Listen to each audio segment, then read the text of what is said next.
Bueno, vamos con los casos clínicos de Rosa. Rosa, ¿dónde está? Que vamos a seguir ahí aprendiendo un montón. Adelante, Rosa. Bueno, buenos días a todos.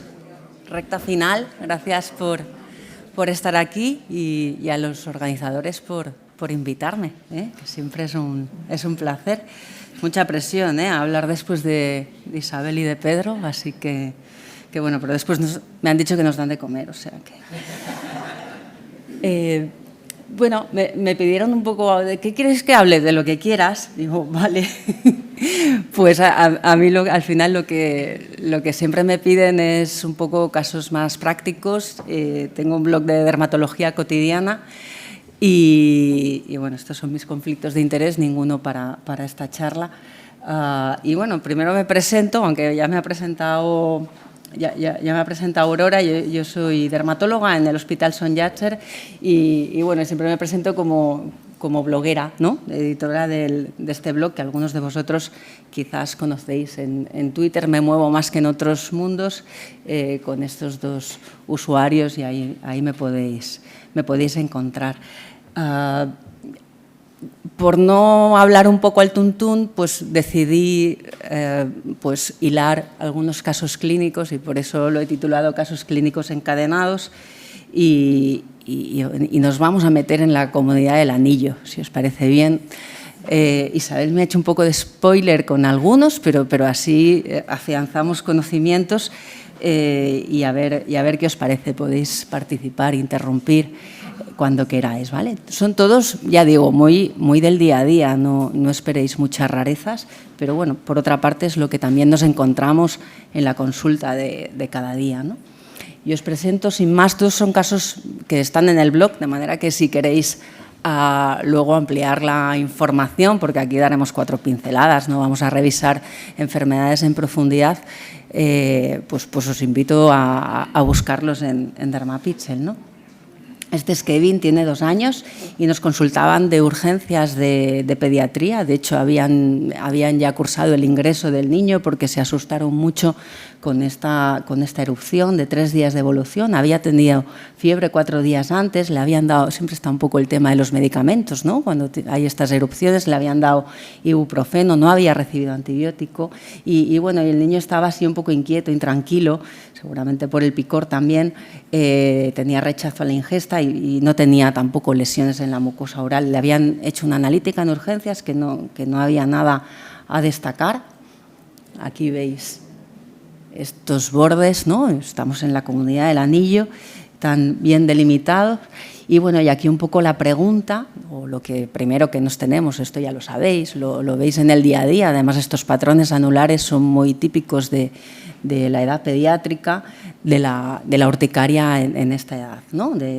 En concreto, pues tiene un poco un nombre, lo llamamos urticaria multiforme, precisamente por esas formas como anulares, que no es más que una urticaria aguda, ¿no? Es frecuente en niños pequeños y habréis visto seguro más de uno con estas lesiones anulares y policíclicas, pero aquí la palabra, como siempre, en la urticaria es lo único que podemos diagnosticar sin ver, si sabemos que estas lesiones son evanescentes. No hay en principio otra entidad que desaparezca en menos de 24 horas, ¿no?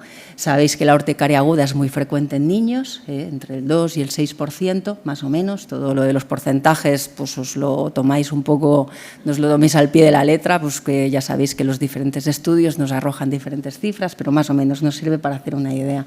Y en la urticaria aguda, ya en general, en pediatría, prácticamente en el 80% lo que vemos son abones, que es la lesión elemental, que como digo son evanescentes y normalmente no tienen angioedema, aunque sí que en el resto de porcentaje pues sí que podemos ver angioedema, ¿no?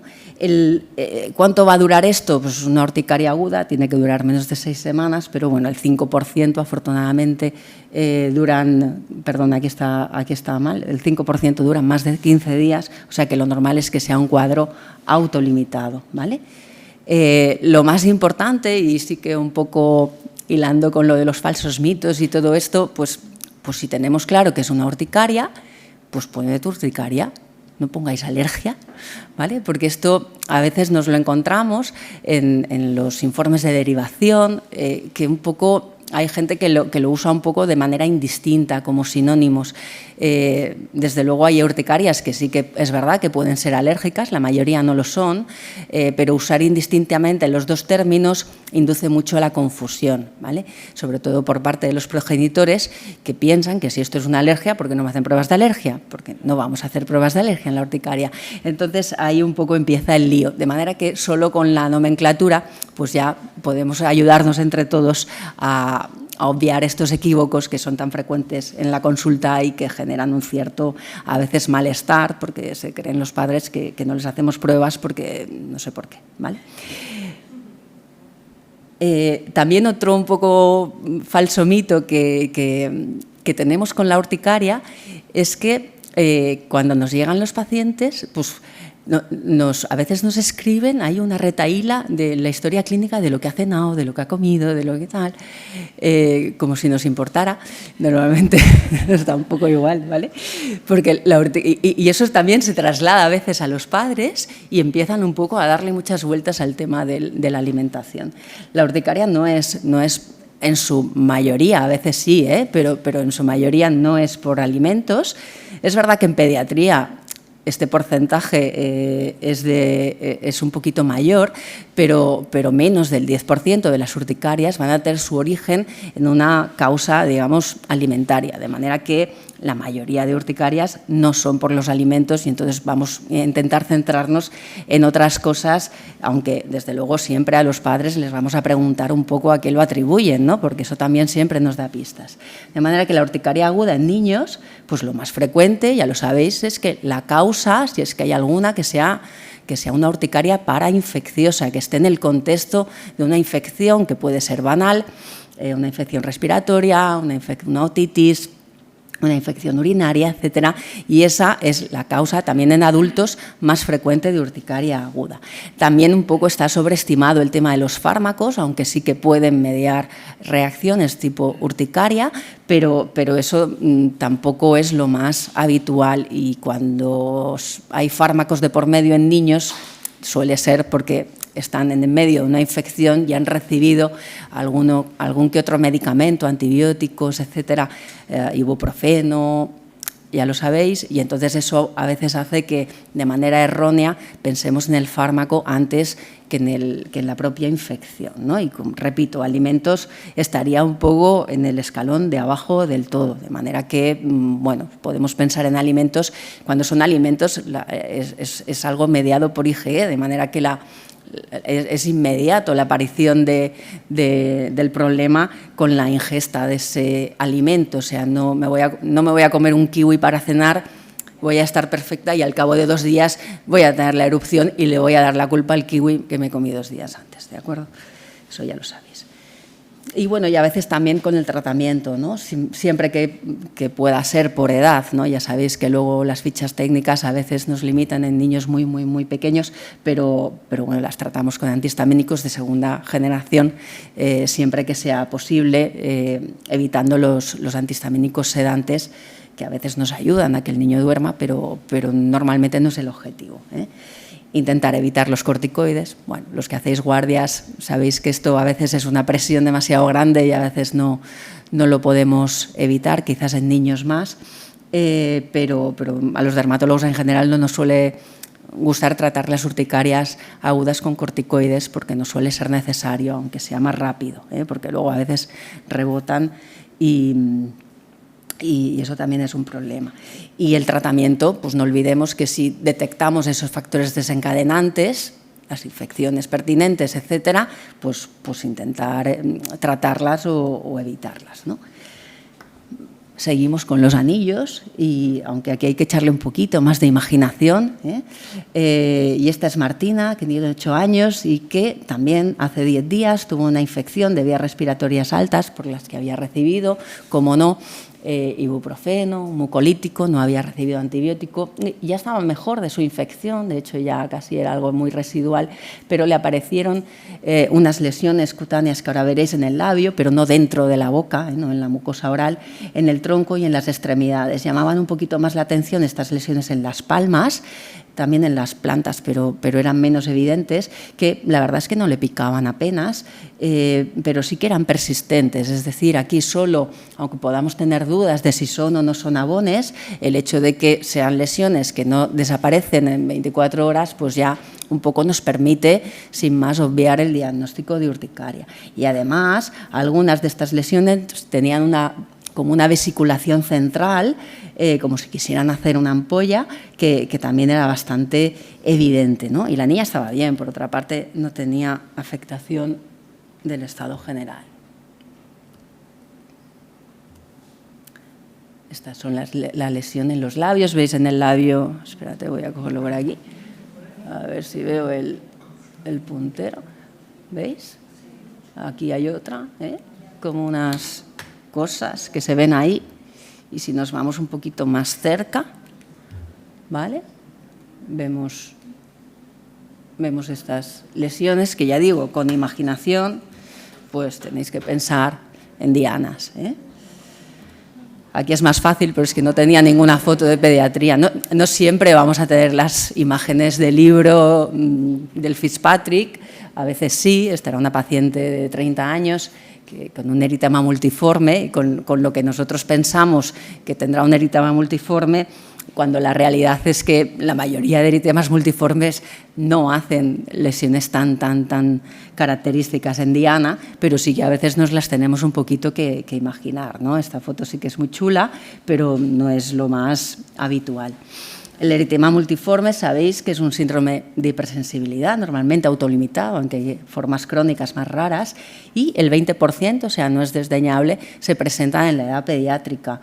¿Cuál es la causa en este caso más frecuente? Pues es algo multifactorial que no obedece a una sola causa, es un cuadro reactivo, pero lo más frecuente es que sea una infección por herpes simple, a veces una premoinfección o incluso las recurrencias. Otras infecciones también pueden dar lugar a esta reacción de la piel, y si vemos lesiones en diana o que lo parecen, pues que son persistentes, por tanto que no son abones, pues nos podemos pensar en esta entidad. Hay formas ampollosas, como hemos visto, que son bastante características y nos facilitan un poquito el diagnóstico, y en no pocos casos podemos ver incluso lesiones orales. Pero si es un eritema multiforme normal y corriente, pues tienen buen estado general, se resuelven en 2-3 semanas de manera espontánea, y el tratamiento es sintomático un poco para dar alivio y para intentar que esto se vaya antes, ¿no? Pero poco más. ¿Sí? ¿Atentos? ¿Seguimos con los anillos? Esta también nos lo ha explicado Isabel antes. Este es Germán, de 3 años, es un niño sano, no tiene nada. Bueno, sí, tiene un perro, 2 gatos y una hermana, que tiene esta lesión, la que veis, y un poquito también en la planta del pie, que se insinúa, que también es anular, ¿no? En la cara lateral de la planta del pie derecho, de 2 meses. O sea, aquí ya no es nada, no es evanescente, es algo que está ahí, que no va y viene, que no descama, que no pica. A veces dice la madre que cree que le ha visto rascar, pero en general piensa que no le pica. Y aquí lo más importante es que no hay ninguna repercusión epidérmica, no hay descamación. Lo tocamos y se palpa un poquito, ¿no? ¿Qué os parece? ¿Alguien se anima? Nos lo han dicho, ¿eh? ¿El qué? ¿El qué? Sí, un granuloma anular. Adelante.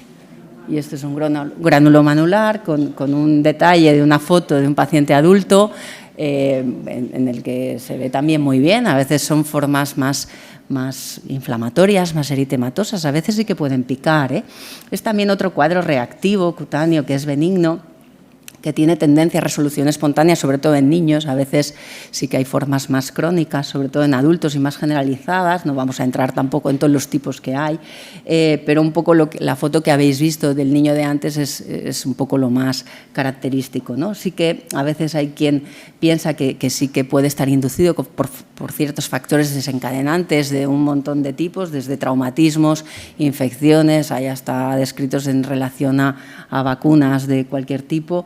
Y es verdad que puede, vamos, de 0 a 100, en cualquier edad, no es algo típico ni de adultos ni de niños, pero en niños lo vemos a veces, y por tanto está bien saber que existe. Esto es otra forma en una paciente adulta, ¿vale? Con estas lesiones que no descaman, porque yo creo que esto es lo más relevante a la hora de hacer el diagnóstico diferencial con otras cosas, y que nunca veréis descamación en un granuloma anular, porque si no tenéis que pensar en otras entidades.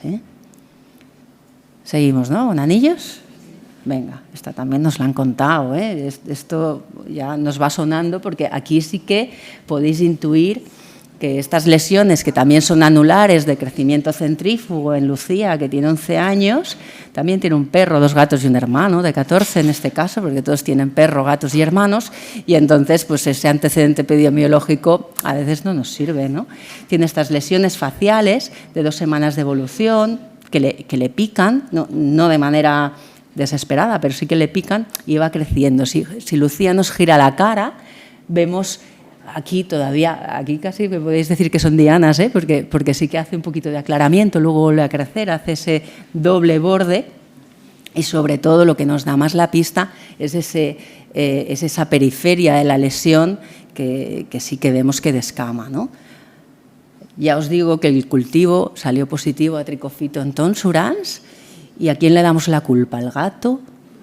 ¿Al perro o al hermano? ¿A quién diríais? Con esa cara, el hermano, ¿no? Sí, el hermano chungo, ¿no? Vale, pues eso sí que lo habréis visto, porque ha salido hasta en los medios de comunicación, hubo un montón de notas de prensa y todavía lo seguimos viendo, aunque ya no sale por las noticias, que en los últimos 2 años esto un poco ha desembocado en una publicación por dermatólogos de diferentes hospitales de toda España, con este brote que repito, todavía vemos de dermatofitosis en la región de la cabeza y cuello, de tiñas capitis sobre todo, que están asociadas a la moda del rasurado, así como van ahora los futbolistas, pues van todos los niños, ¿no? con el degradado a los lados y por detrás, y para llevar ese peinado sabéis que los chavales, porque esto pues es en jóvenes, pero también en adolescentes lo vemos, que intentan emular el peinado de sus héroes, pues que tienen que ir a la pelú como cada 2 semanas, porque si no, tal. Eso un poco, aunque no se puede decir, pero sí que se ha visto que son peluquerías a veces un poco low cost, ¿no? Porque claro, ir a la peluquería cada 2 semanas, los chavales estos, pues que a veces quizás no tengan todas las medidas higiénicas, y no desechen los utensilios y las maquinillas que usan, o que no las esterilicen para rasurar, y entonces eso hace que haya habido esa epidemia, esa explosión de que casi todos son por Trichophyton tonsurans, y este es otro caso, que sí que lo puse en el blog hace poquito tiempo, que veis que también no se limita al cuero cabelludo, y esto claro, se ven un montón pero puede haber luego casos de transmisión intrafamiliar, porque claro, vemos al niño con este corte de pelo, con tal, ya lo sabemos todos, lo hemos visto en las noticias, tiña capitis, pero luego la hermana del niño que lleva un corte de pelo normal, con tiñas en la cara, ahí ya, por vivir en la misma casa, compartir toallas, etcétera, pues eso sí que, esos casos ya intrafamiliares hacen que sean quizás más difíciles de diagnosticar, porque no siempre, claro, consultan cuando ya es muy evidente, pero al principio puede ser que no, porque se creen que es caspa, que es dermatitis, etcétera. De manera que la dermatoscopia en este caso, como nos han dicho, también nos ayuda a ver estos pelos así como ensortijados, y también nos puede, ya digo, ayudar a afianzar el diagnóstico. Ya un poco tiñas que estáis cansados de ver, pero que sí que siempre un poco fijándonos en ese borde activo, que en este niño que sí, que tenía una dermatitis atópica, pero la dermatitis atópica con ese borde tan bien definido no lo solemos ver, ¿no? Y por supuesto pues había recibido corticoides y no acababa de mejorar, A veces sí que son estos cuadros estos casos más bonitos, más típicos, con estos anillos perfectos, con el aclaramiento central. Estos son formas más inflamatorias, seguramente transmitidas por algún animal, Microsporum canis, que hacen esas formas más inflamatorias, ¿no? Y mucho más agudas, que estas sí que requieren de la atención. En la consulta tenemos un microscopio que sí que, si sabemos emplearlo y hacer el KUH, porque sabéis que el cultivo nos va a dar el diagnóstico etiológico en un mes, ¿no? Que es normalmente cuando tenemos el informe del cultivo microbiológico de un cultivo de hongos, pero con el KUH, si podemos hacerlo, sí que, aunque la sospecha tengamos un grado alto de sospecha, pero siempre es satisfactorio, igual que aunque tengamos una sarna lo vemos claro, pero le pondremos el dermatoscopio para verlo, ¿no? Pues con las tiñas igual, si podemos le hacemos un KUH si estamos en la consulta y veremos las hifas que ya sabemos, y eso a veces nos hace que ni siquiera veamos al paciente por segunda vez porque lo tenemos muy claro, ¿no? Bueno, esto no viene mucho al caso, pero sí que sí podemos, aunque veamos claro que es una tiña, que es una dermatofitosis, siempre nos gusta y recomendamos, si es posible, en primaria no sé si tenéis, no en todos los sitios tienen la posibilidad, el pedir un cultivo, ¿no? El pedir un cultivo de las escamas. Nosotros en Baleares, por ejemplo, cuando piden desde primaria, es un poco rollo porque al niño lo envían a otro hospital que ni siquiera es el nuestro, al servicio de microbiología a recoger el cultivo. Es un poco un inconveniente, es como pedirle una analítica que tendrá que venir otro día, pues es un poco lo mismo. Pero si podemos, sí que está bien hacerlo porque a raíz de esto hay hongos que tienen un origen más en animales, en determinados animales, hay otros que el origen es en la tierra, ¿no? Y hay otros que es de transmisión entre humanos y así un poco podremos también rastrear de dónde viene el bicho y si echarle la culpa al perro, al gato o al hermano, ¿vale? De manera que si podemos cultivarlo, pues mucho mejor. Esto era otra tiña, corporis, y este era el hermano, y veis que tiene una morfología completamente diferente. Vinieron los dos a la vez. Esto también, siempre, estos bordes descamativos, a veces inflamatorios, nos tienen que dar la pista. De manera que, en definitiva, una tiña corporis o de otra región corporal, sí podemos, si no podemos no nos vamos a volver locos, pero sí podemos confirmarlo microbiológicamente para poder investigar el origen y importante también el tratamiento y las medidas higiénicas, ¿no? Y bueno, y estos son algunos otros casos que no es una tiña, aquí ya pues, es un brote de dermatitis atópica y ya está, o sea, no todo van a ser tiñas.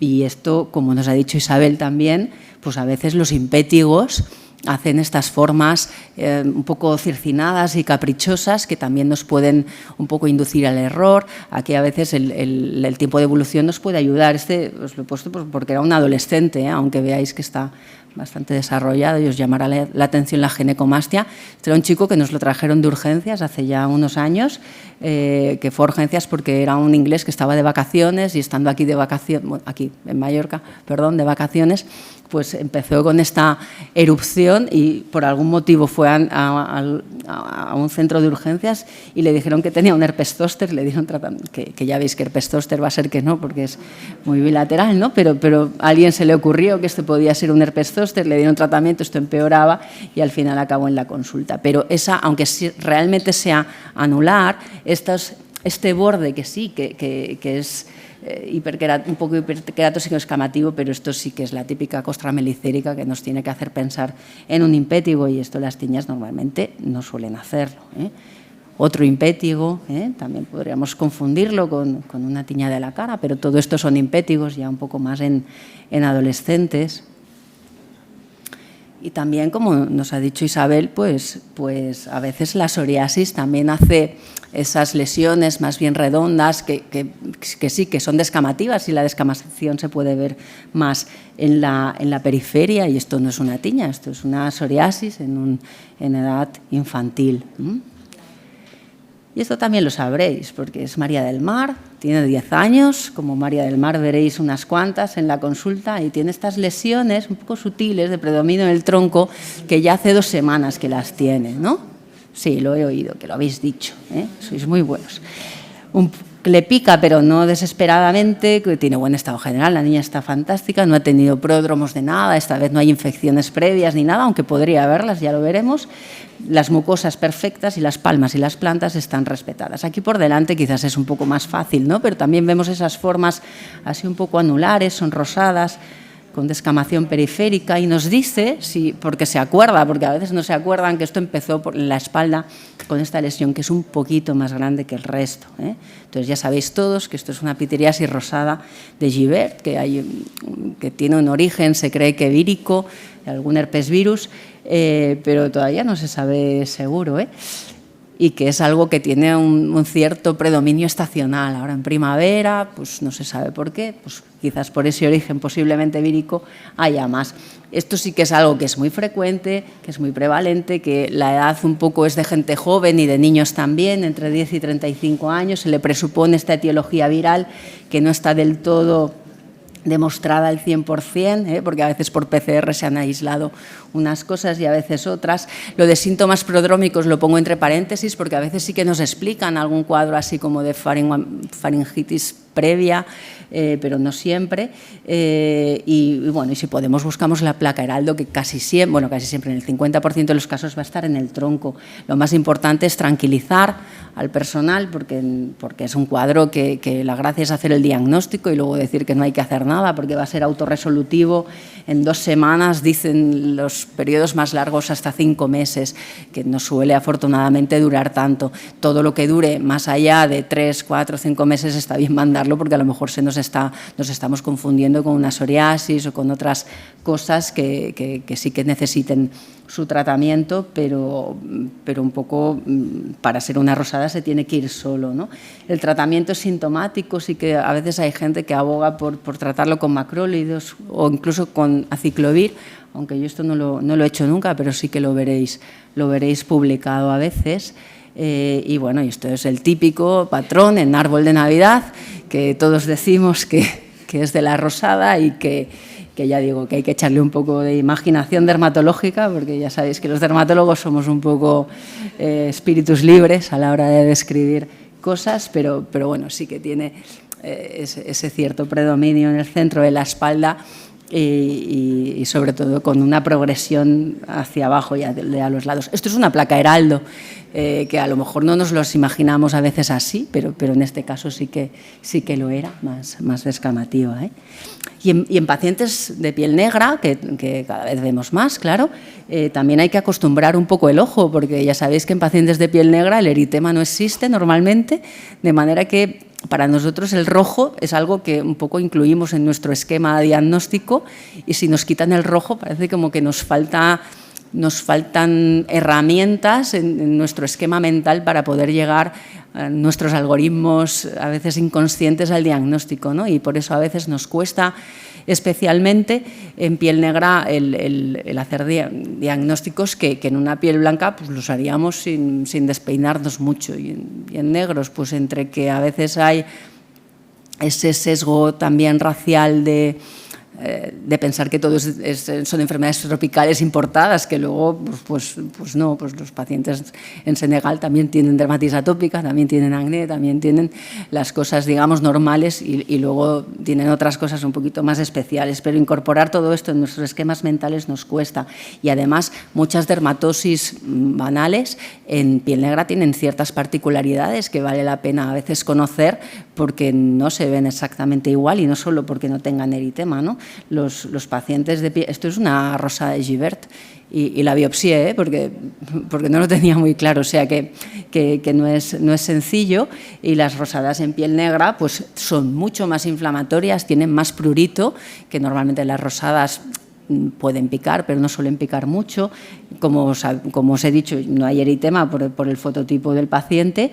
La placa Heraldo sí que es bastante habitual verla si la buscamos y aunque 2/3 de las rosadas en pacientes negros son esas formas clásicas que todos conocemos, sin el eritema, pero hay 1/3 que son esas formas papulares como esta de la foto o incluso vesiculosas que nos pueden hacer dudar mucho del diagnóstico. Además, las rosadas en pacientes negros tienen una afectación facial que es más frecuente que pacientes más blanquitos, ¿no? Y sí que las pieles negras lo que tenemos el problema es de la discromía residual, que luego pueden dejar esas manchas que sí que pueden durar muchísimo tiempo, ¿eh?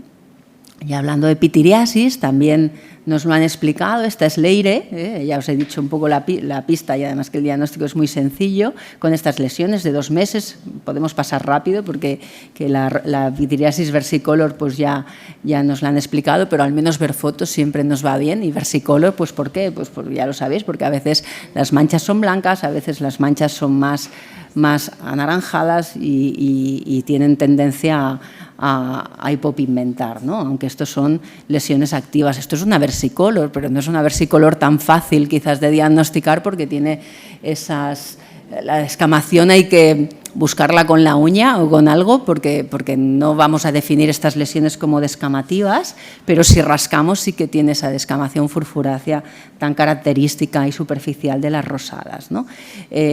Como nos han contado, pues son levaduras del género Malassezia, que es un colonizador de la piel, que está favorecido por ciertas circunstancias que impliquen o bien inmunosupresión, humedad, etcétera. No es contagioso y la hipopigmentación pues puede ser muy persistente y eso no quiere decir que haya infección activa y tampoco tenemos que pasarnos con el tratamiento cuando lo que hay es una simple hipopigmentación. También tenemos que avisar al paciente porque esto está bien, porque si no va a volver a consultar.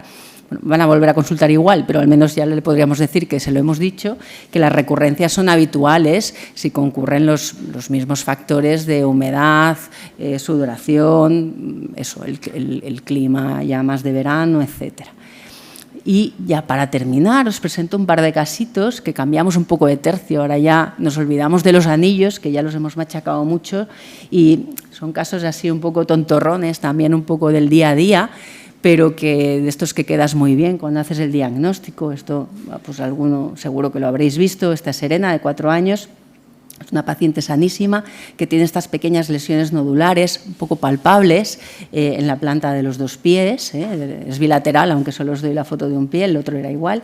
Y es verdad que los padres dicen que esto le pasó, pensaban que era una alergia al calzado, ¿no? Porque le pasó al día siguiente de estrenar unas zapatillas de estas súper molonas que llevaban luces, que llevaban tal, que la niña no se las quitó en todo el día, que fue correteando para arriba y para abajo y además le sudaban los pies en un día que además hacía calor y la niña no se quería quitar los zapatos de los chinos porque total que los padres pensaban que había hecho una alergia al calzado porque luego esto pues le molestaba, ¿no? ¿Alguien se atreve con el diagnóstico? ¿Lo habéis visto? Estos los veréis, ¿eh? Es una hidradenitis palmoplantar idiopática, que son estas, es una chorrada de estas que le ponemos nombre, pero que tampoco no tiene mayor relevancia. Lo que pasa es que a veces puede inducir a pensar que el niño tiene algo más serio, cuando no es más que eso, ¿eh? Son estas pápulas y nódulos eritematosos dolorosos de comienzo brusco que pueden afectar también las palmas, pero lo típico son las plantas, que esto sí que es muy de niños y adultos jóvenes, que remiten espontáneamente en menos de 3 semanas, aunque pueda haber recurrencias a veces. La etiología se le supone traumática sobre las glándulas ecrinas, que están un poco en formación, y esa inflamación, porque si lo biopsiáramos vemos precisamente eso, por eso se llama así, es una hidradenitis. Y el diagnóstico es clínico, a estos niños no tenemos que hacerles nada agresivo más que explicarlo, tranquilizar y esperar a que se pase. Y esto es un caso que puse en el blog hace muy poquito, que me diréis, pero si es lo mismo, ¿no? Esta es una niña un poquito más mayor, que creo que tenía 13 años, que entrenaba a fútbol y como que jugaba en un equipo mixto, chicos y chica. Ella era la única chica y era la única que se vestía, o sea, que utilizaba un vestuario distinto del de los chicos. Eso un poco luego fue preguntando, ¿no? Y tenía estos nódulos dolorosos también, le molestaban bastante. Y aquí sí que si nos acercamos vemos incluso alguna pústula. O sea, que bueno, es como si fuera lo que os he explicado antes, ¿no? La hidradenitis recuerda mucho a eso. Y esto tiene un nombre, ¿vale? Y esto porque este pus lo cultivamos, salió una pseudomonas aeruginosa y esto es lo que se llama síndrome del pie caliente por pseudomonas, que esto ya es como una curiosidad. En realidad hay gente que dice que es exactamente lo mismo que la hidradenitis palmoplantar idiopática, en la que hay cierta participación, porque por eso se llama así, de las pseudomonas, que a veces tienen fiebre y que las lesiones también se resuelven solas. Ahí un poco lo que hay que hacer es desinfectar el vestuario, porque seguramente sea el origen de la infección y haya tenido algo que ver con la aparición de este problema. Aunque sea por pseudomonas, no suelen necesitar tratamiento antibiótico, más que si son, no sé, muy sintomáticas o si duran mucho tiempo. Yo solo he visto una en mi vida, y quizás porque se me han pasado desapercibidas otras y las he diagnosticado como una hidradenitis vulvar y corriente. Y esto sí que lo veis, esto un montón, ¿no? En verano. Ahora es la época de que os consulten, es la típica consulta de WhatsApp. O sea, yo tengo el WhatsApp lleno de consultas de estas, al niño le han salido estas cosas, ¿no? Y todas son iguales, ¿no? Estas sí, son las pool palms, la pulpitis de las piscinas, que no es más que una dermatitis irritativa por contacto. Los niños así se agarran como lapas porque no nadan mucho tiempo, se pasan más jugando que otra cosa, y el borde ese rugoso de las piscinas pues provoca esa irritación que a veces sí que asusta mucho a los padres, pero nada más. De nuevo, el tratamiento es tranquilidad. No he encontrado la referencia porque me la dijeron el otro día y no la encontré, pero esto lo vi ayer.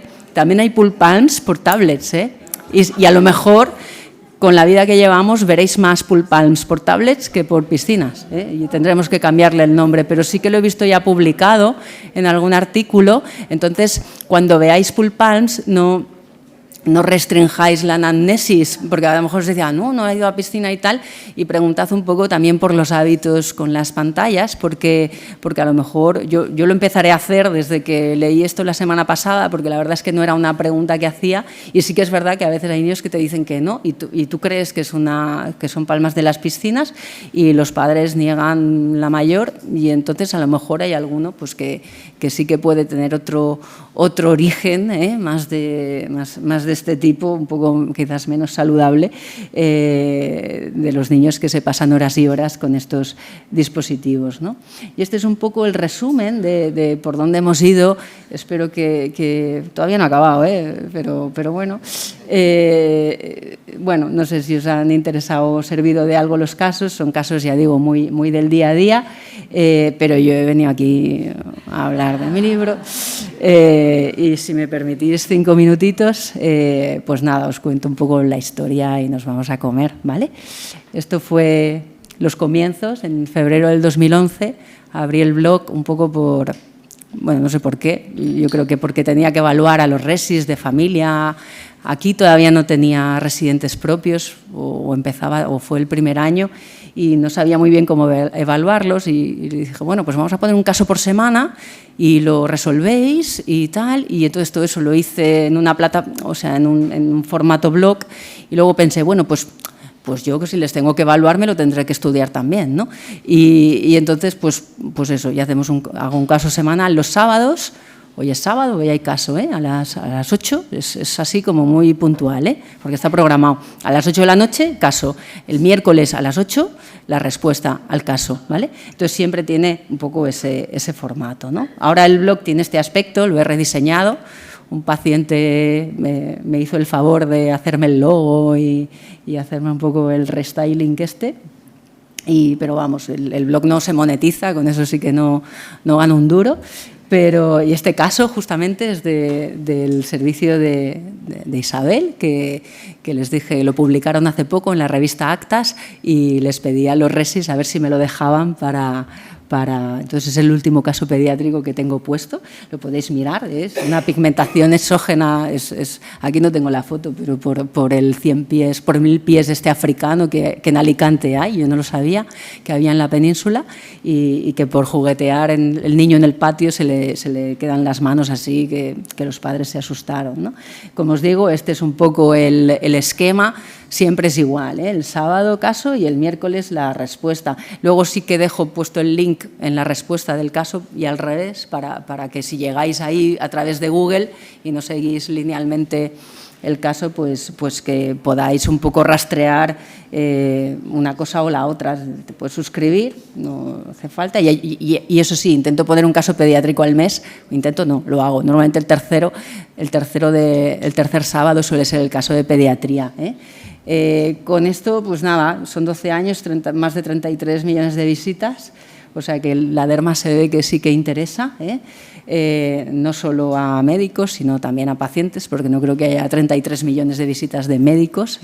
Te das cuenta de que llegan muchos pacientes buscando información, con más de 1.200 entradas y más de 150 casos pediátricos, ¿no? Esto un poco lo he recopilado en 2 libros, aunque ya tendría material para hacer 4, pero no me ha dado tiempo, pero los 2 primeros están disponibles en el mismo blog, que es de descarga gratuita. O sea, tenéis un poco los casos ordenados por temas en formato PDF, ¿vale? Y en EPUB, que os los podéis descargar, es gratis, no pasa nada, solo ocupan espacio.